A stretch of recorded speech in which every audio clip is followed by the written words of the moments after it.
Hi friends, welcome back to our channel. நாம் இன்னைக்கு பார்க்க போகிற ரெசிபி ஒரு ஆம்லெட், அதாவது வெஜிடபிள் ஆம்லெட். நம்ம முட்டை இல்லாமல் வெஜிடபிள் ஆம்லெட் செய்யலாம். அதுக்கு இதை முதல்ல நான் இது பண்ணியிருக்கேன். பாருங்கள் எவ்வளோ சாஃப்டாக இருக்குது, இப்படி சாஃப்டாக இருக்கும். இது வெஜிடபிள் போட்டு கேரட்டு, பீன்ஸு, தக்காளி இதெல்லாம் போட்டு பண்ணது. இதை நீங்களும் செய்து பாருங்கள். அதை எப்படி செய்யலான்னு பார்த்துருவோம். நம்ம இன்றைக்கி பார்க்க போகிற வெஜ் ஆம்லெட்டுக்கு 1 கப்பு கடலை மாவு, 1/4 கப்பு மைதா மாவு எடுத்துக்கிடணும். கண்டிப்பாக மைதா மாவு தான் எடுக்கணும். வெங்காயம் உங்களுக்கு எவ்வளவு தேவையோ அதை வெட்டி வச்சுடுங்க. நான் சின்னதில் 1 வெட்டி வச்சுருக்கேன். பீன்ஸு, பச்சை மிளகாய் 2, இது பேக்கிங் பவுடர், இது உப்பு, கருவேப்பிலை பொடிசாக நறுக்கி வச்சுடுங்க. மல்லிக்கீரை பொடிசாக நறுக்கி வச்சுடுங்க. தேவையான அளவு எண்ணெய் நம்ம அதில் விடுதுதான்.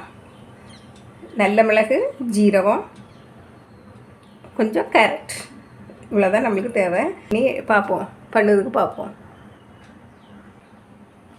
நம்ம இப்போ முதல்ல கடலை மாவு போடுவோம் பவுலில். அடுத்து மைதா மாவு, பேக்கிங் பவுடர். பாருங்கள், பேக்கிங் பவுடர் நம்ம 1 கப்புக்கு 1/2 டீஸ்பூன், சின்ன ஸ்பூன் தான், 1/2 டீஸ்பூன் எடுத்து வச்சுருக்கேன்.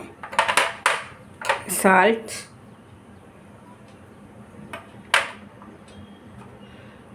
பெப்பர், மிளகு, ஜீரகம்.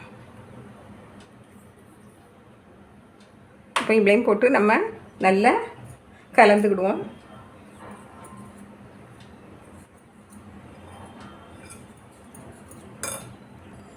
நல்லா கலந்தாச்சு.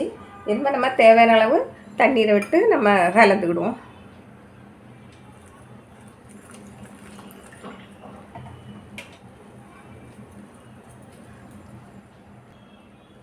பாருங்கள்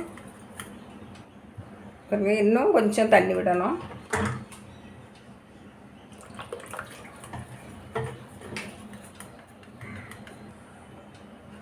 பாருங்கள், இப்படி விட்டால் இப்படி உள்ளே போகணும், மேலே மேலே இருக்கக்கூடாது. நம்ம ஆப்பமாவு பக்குவோம், இப்படி கலக்கி வச்சுக்கிடணும்.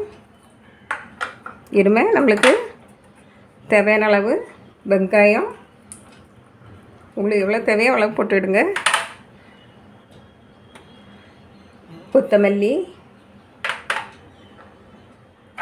பச்சை மிளகாய், கருவேப்பிலை.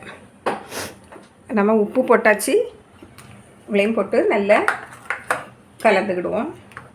கேரட்டு நம்ம அடுத்த தோசை சுடச்சுமே பார்ப்போம். இது முதல்ல நம்ம ஆம்லெட் சைஸில் போடுறதுக்கு. பாருங்கள், இன்னும் கொஞ்சம் தண்ணி விடணும். நான் விட்டு காணிக்கேன்.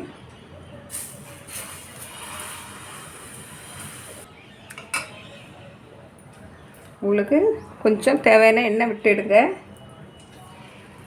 அடுப்பை மிதமான இருக்கணும், இல்லைன்னா இப்படி தான் அங்கே இங்கேயுமா போகும்.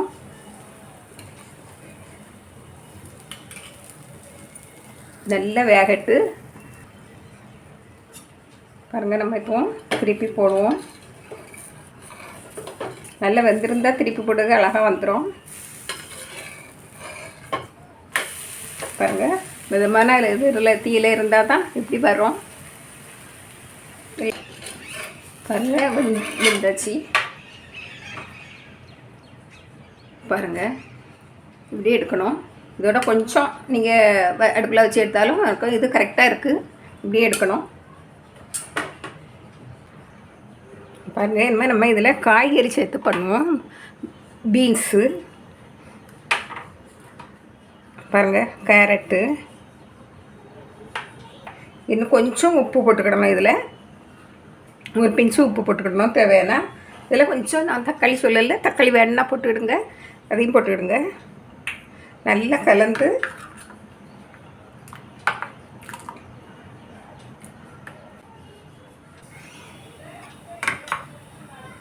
பாருங்கள், விடுங்க.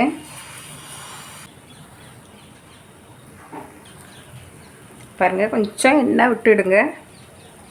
எண்ணெய் விட்டால் தான் அடுத்த கறிக்கு நல்லா வேகும்.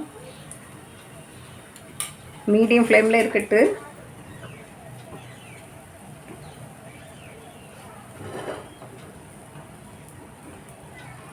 பாருங்கள் நல்லா வேகட்டு. இப்படி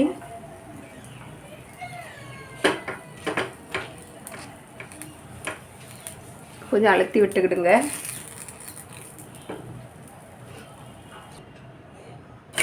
பாருங்க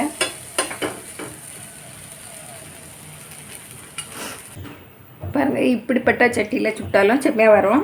நான் அதுலேயும் ஒன்றில் காணிச்சேன் பாருங்கள்.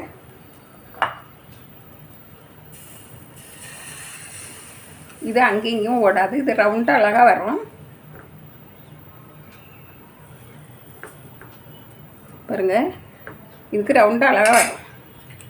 அது தோசைக்கல்ல சுட்டால் அவங்க இங்கேமா தான் போகும். கொஞ்சமாக எண்ணெய் விட்டுடுங்க.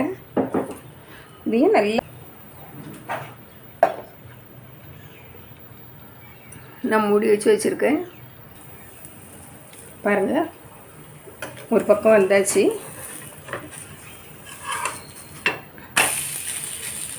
இப்படிப்பட்ட இதில் கடாயில் இங்கே சுட்டு பாருங்கள்.